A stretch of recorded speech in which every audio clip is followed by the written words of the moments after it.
Recentemente tivemos aí vários casos de objetos voadores não identificados sobrevoando ali a cidade de Nova Jersey, Nova York, Texas, e teve até casos no Brasil. No Brasil teve casos em São Paulo, Curitiba, Minas Gerais. Só que, na minha opinião, esses casos que aconteceram no Brasil foram má identificação de objetos celestes e histeria. Ou pessoas até oportunistas tentando aí ganhar um pouco de fama com aquele surto que estava acontecendo por conta dos objetos voadores não identificados. Mas enfim, teve na Alemanha, isso foi registrado por militares, teve na Inglaterra, foi uma coisa maluca que aconteceu. E aí teve as pessoas alegando que eram drones com uma tecnologia acima da média, de repente ativos do governo americano procurando alguma coisa, enfim, foi falado muita coisa. E nesse meio tempo, uma hipótese ganhou força.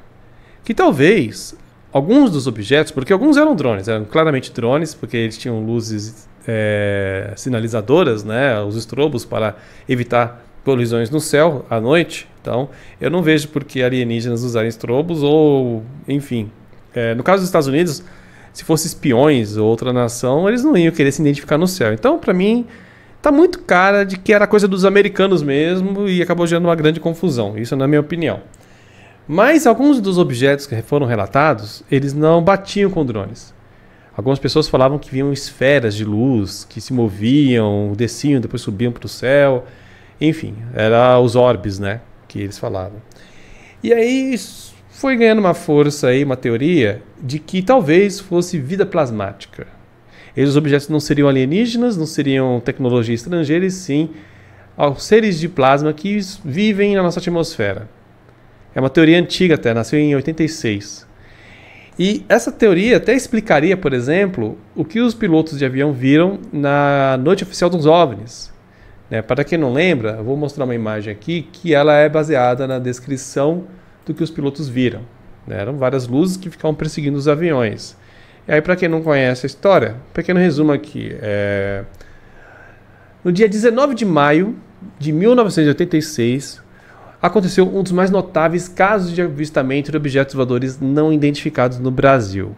Na ocasião, 20 alvos desconhecidos foram detectados por radares e luzes estranhas foram vistas no céu, levando à mobilização de caças pela Força Aérea Brasileira. Então, foram várias luzes, 20, que foi tão fora do normal que até caças foram designados para tentar perseguir, neutralizar esses objetos. E aí tem algumas hipóteses tradicionais que foram descartadas, né, como aeronaves espiãs e fenômenos meteorológicos. Foram descartados porque o padrão de voo e de brilho desses objetos não batia aí com nenhuma dessas duas hipóteses. E aí acabou sobrando, né, a possibilidade de naves extraterrestres. Então, por muito tempo foi falado que era nave extraterrestre. Então está aqui mais uma simulação, né, do que os pilotos viram. Isso aqui foi tirado da Globo, né? A Globo fez um programa sobre esse caso. Era, acho que, linha direta, né? Eles faziam às vezes alguns casos assim, traziam, né, alguns casos. E aqui tem um pouco da narração. Isso não é avião, isso é avião, né? Aí o cara responde: não, não é um avião. Né? As luzes, era esse aspecto aí que elas tinham. Entretanto, uma teoria alternativa ganhou força aí nos últimos anos, a de que os avistamentos poderiam ser explicados por formas de vida plasmática. A hipótese, inicialmente proposta por Ivan Tomás Halas em 86, associa o fenômeno ao aumento de atividade solar, que teria liberado jatos de plasma capazes de refletir ondas de radar e emitir luz. Então está aqui uma arte aí dessas explosões solares mandando esses plasmas para a Terra que causam esses efeitos. Estudos recentes reforçam essa ideia, sugerindo que plasmóides inteligentes, aglomerados de íons e moléculas de gás com comportamento semelhante ao de organismo vivo foram observados pela NASA em missões espaciais. Esses plasmas exibiam comportamento como aceleração, mudanças de direção e interação com fonte de calor e radiação, sendo especulados como possíveis formas prebióticas capazes de replicar estruturas similares ao DNA. A minha fonte aqui é uma matéria que saiu no portal Vigília, né, um ótimo site sobre o assunto. Né? Então eles estão alegando isso aqui, que a NASA até chegou a especular sobre essa vida plasmática. E aí, algumas pessoas estão associando isso Aqui seria uma arte que eu achei na internet. Aliás, eu não achei o nome do artista. Depois eu vou procurar para colocar na descrição, mas está aqui um ser plasmático. Acho que ele não seria desse jeito não, né? Enfim.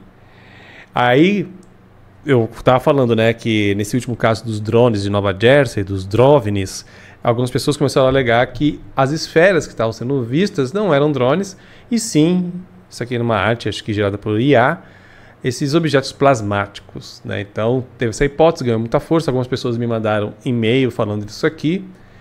Enfim, aqui tem mais uma arte que eu achei na internet desses supostos seres plasmáticos.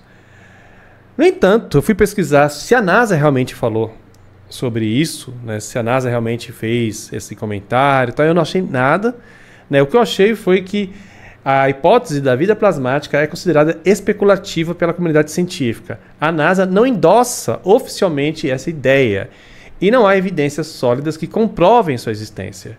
Pode ser alguém que trabalhou na NASA, alguém ligado à NASA que falou, mas a NASA como instituição não endossa.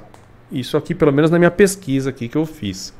Apesar de intrigante, a teoria não é amplamente aceita e carece de validação experimental. Então a gente não tem como colher esses seres plasmáticos e colocar eles sob testes, passar ele pelo método científico, porque, enfim, é uma coisa especulativa, né? Ainda assim, sugere-se que um fenômeno como os Foo Fighters da Segunda Guerra Mundial e outros avistamentos de UFOs, OVNIs, né, em inglês, possam ser explicados por comportamento de plasmas atmosféricos, oferecendo um novo caminho para explorar a origem da vida no universo com base em estudos de quarto estado da matéria, né? Que é o que o plasma é, né? O Sol é feito de plasma, e o plasma é considerado o quarto estado da matéria. Temos líquido, gasoso, sólido e o plasma. Enfim, então, o que eu acho? É uma hipótese interessante, até leva para uma questão mais natural, né, desses objetos voadores não identificados, uma coisa que existiria de repente na atmosfera, mas falar que eles replicam o DNA, que falam que eles mudam de forma, né, que eles conseguem mudar de forma, etc., que eles teriam algum nível de consciência. Gente, nada disso é comprovado. Como eu disse, pela minha pesquisa aqui, não achei nada da NASA falando disso, né? Enfim. O que foi falado é que é uma teoria, é uma coisa bem especulativa que não tem como colocar isso sob teste. Não tem como fazer verificação disso. Então fica, né, no âmbito da especulação. Mas eu acredito que pode ter algum fenômeno atmosférico que ainda não foi catalogado. Porque, enfim, a gente descobre fenômenos até os dias de hoje. Né? A vida marinha. A gente descobre animais marinhos que vivem no fundo do oceano até hoje. Então pode ser que, de repente, o que aconteceu naquele evento poderia ser algum fenômeno atmosférico ainda não catalogado. Poderia ser. Não estou batendo o martelo aqui, estou falando que pode ser uma hipótese. Da mesma forma que a vida plasmática é uma hipótese, né? Mas a verdade é que até hoje a noite oficial dos OVNIs é um mistério que ainda carece de respostas, né? Então, se você gosta desses assuntos, deixe aqui seu comentário e mande e-mail se você tiver alguma informação interessante sobre a noite oficial dos OVNIs, ou alguma coisa que você acha que isso aqui vale a pena o Schwartz a ver. Porque, como eu disse, é uma investigação em andamento, não foi concluída.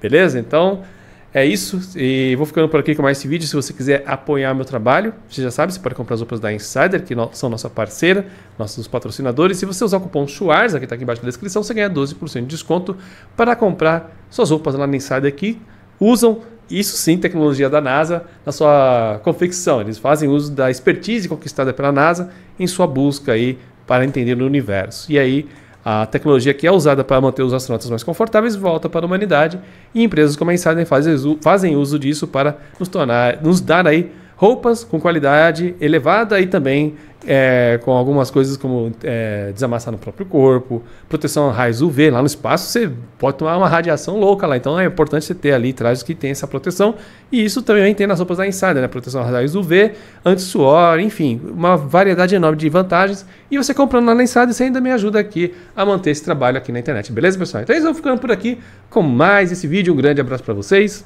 e quase que eu falei NASA, hasta, caramba!